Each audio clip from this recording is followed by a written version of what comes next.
ini asarnamadan oo un hadii roogo ini dhibaatadii un hatana haysatay inina nin gargaar meel un roorana male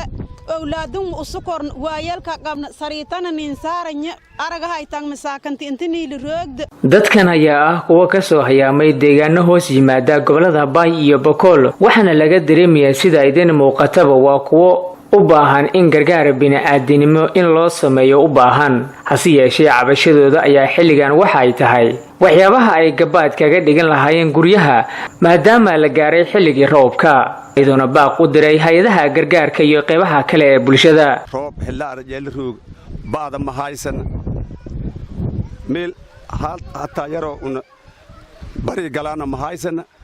biyo nin dheer roobka nin dheer gaajada nin dheer roobal qoyti baan baahna biyo baahna hadda roobana hayta man dhatisa siinka la hadayna buush uba siinka la hadalahayna banka nuujay leen hay korna meel ku gabay sidaan ang lahayna siinka la hadalayn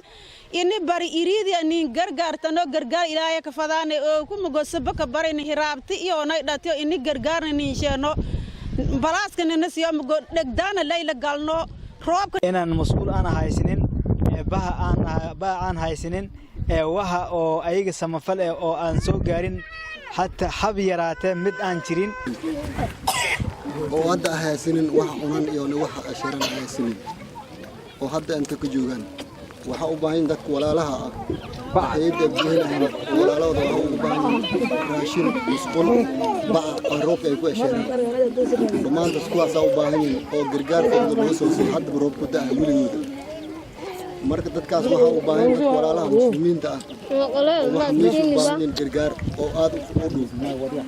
saas u baahan todas soo biidano nin gargaar tan asin fadana ilaahay oroodis heeyidin isan asli jirtaana nin gargaaro fadana wala untum kuusum hunguri nishani dabaati nishanti dal iddo anta kirhoog dadani iddo kan baayonay roob iwal un orod dan mad dabaatadaas noo biyo fadaan xilliyada roobka ayaa ah kuwa ay caqabado kala duwan ay kala kulmaan dadka barakacyaasha maadaama guryahooda ay ka sameeysan yihiin marooyin iyo waxyaabo kale maxamed Khseer Jito hay'adda Harweyn Baydhabo